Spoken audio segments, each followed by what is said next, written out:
The first thing people misunderstand about dying is that everyone else starts planning your life before you're even gone. Some people plan funerals, some plan memories, and some start counting what they're about to inherit. I learned that lying in a hospital bed on a rainy Wednesday afternoon, when my own son thought I had less than 48 hours left to live. My name is Theodore Lawson. I'm 73 years old, and until 3 years ago, I owned a successful commercial construction company in Portland, Oregon. I built office buildings, schools, and retirement communities across 3 states. I retired at 68 after selling my company for more money than I ever imagined a boy from rural Montana would earn in one lifetime. My late wife, Helen, used to joke that I was incapable of sitting still for more than 20 minutes. She wasn't wrong. We were married for 50 years before pancreatic cancer took her from me. After Helen passed, my son Michael suddenly became very interested in my health. "Dad, are you eating properly? Dad, maybe you should let me help with your finances. Dad, have you considered adding me to your accounts in case something happens?" Funny how grief attracts concern from people who spent years being too busy to call. Michael wasn't a bad son growing up. That's what made this story hurt even more. He played Little League. He graduated college. He married a lovely woman named Sandra. At least I thought she was lovely. Then success happened. Success changes people sometimes. Or maybe it simply reveals who they always were. For nearly 15 years, Michael and I spoke mostly on holidays. He was always busy building his own career in real estate development. Nothing wrong with that. Children should build their own lives. But after I sold my company and Helen passed away, he suddenly started calling every Sunday. Coincidence, perhaps, or perhaps not. 6 months before all of this happened, I was diagnosed with a severe heart condition requiring surgery. Unfortunately, complications during testing revealed that my kidneys were weaker than expected, making surgery extremely risky. The doctors were honest. At 73, there were no guarantees. Then one Monday morning, I collapsed while working in my garden. The next thing I remember was waking briefly in the emergency room before drifting back to sleep. The medications made everything sound distant. Voices became muffled. Time stopped making sense. Late Wednesday afternoon, I heard my cardiologist speaking quietly outside my room. "I'm sorry, Michael. We've done everything we can. If his condition continues to deteriorate, he may have less than 48 hours. Less than 48 hours. Strangely enough, hearing you're dying isn't nearly as dramatic as people imagine. You don't suddenly panic. You simply become very aware of how quiet hospital rooms are. I kept my eyes closed. Then I heard Michael's voice. He sounded sad. At first, "Thank you, doctor." The door closed. A few moments later, I heard him making a phone call. "Sandra." His voice changed immediately. The sadness disappeared. Finally, a pause. "It's all ours now." My heart didn't stop. But something else inside me did. Sandra laughed loudly enough for me to hear her through the speakerphone. "Did the doctor confirm it?" 48 hours at most. Thank God. Thank God. Imagine hearing someone thank God for your death while you're still breathing 6 feet away from them. Then Michael continued, "Call the realtor tomorrow. We'll put the house on the market immediately." Sandra laughed again. "What about the beach house?" "Already ours once probate clears." They talked for almost 20 minutes. About my investment accounts. About my cars. About which paintings they wanted to keep. Sandra even asked whether she could finally renovate Helen's rose garden into a swimming pool. That one hurt more than I expected. Helen planted those roses herself 20 years ago.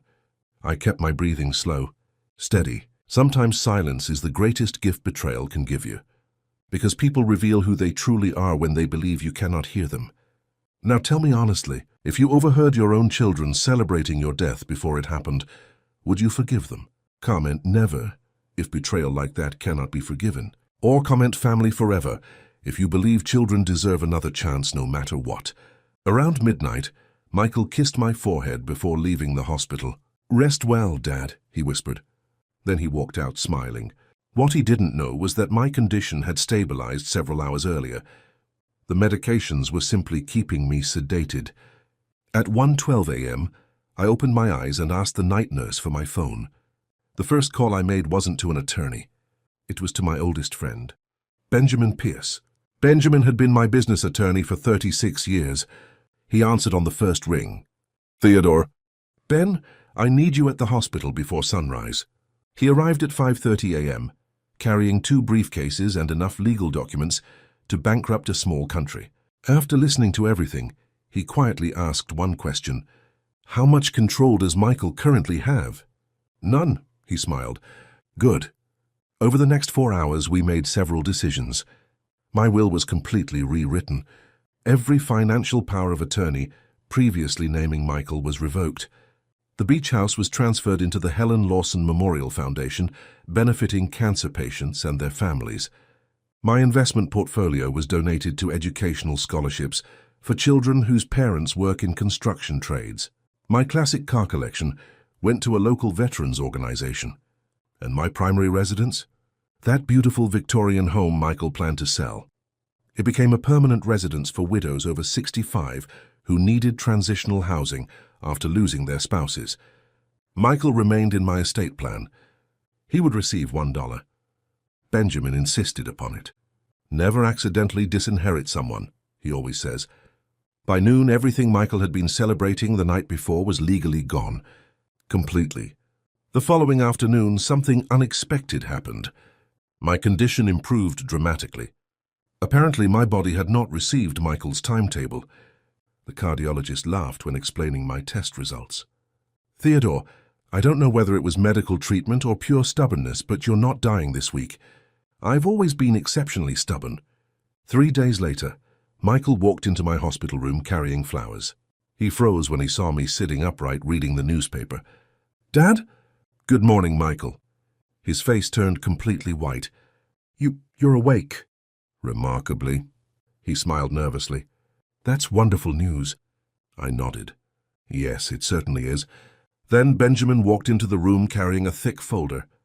Michael immediately recognized him. "Dad, what's going on?" I smiled politely. "Estate planning." He laughed nervously. "Oh." Benjamin handed him a sealed envelope. Michael opened it slowly. The color drained from his face with every page. "What is this?" "Exactly what it looks like." Sandra arrived 15 minutes later and nearly fainted when Michael handed her the documents.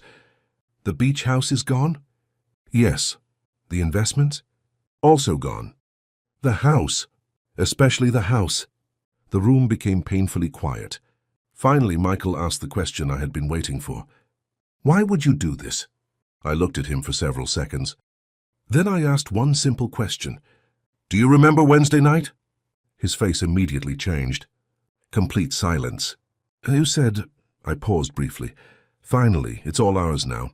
Sandra began crying immediately. Michael tried explaining. "Dad, we were emotional." "No," I replied quietly. "You were honest. There's a difference. Now let me ask all of you something. Was Michael worse for celebrating early, or Sandra for planning what she'd do with Helen's rose garden before I was even gone? Comment Michael or Sandra. I genuinely think both deserve their own category of terrible. Michael apologized for nearly an hour. Sandra cried. Neither explanation changed anything, because forgiveness and consequences are not the same thing. Today I am 76 years old, still gardening, still driving my truck, still talking to Helen whenever I sit beside her roses on Sunday mornings. Michael and Sandra divorced 2 years later. Ironically, arguing over money destroys relationships far more often than the lack of it. We speak occasionally now. He's trying, and I respect that. But trust isn't something you inherit simply because we're family. It's something you earn. The doctor told my son I had 48 hours left to live. Turns out I had something much more valuable. 48 hours to discover exactly who was waiting for me to die. And 48 hours was more than enough time to make sure everything they wanted was gone before they ever got the chance to touch it.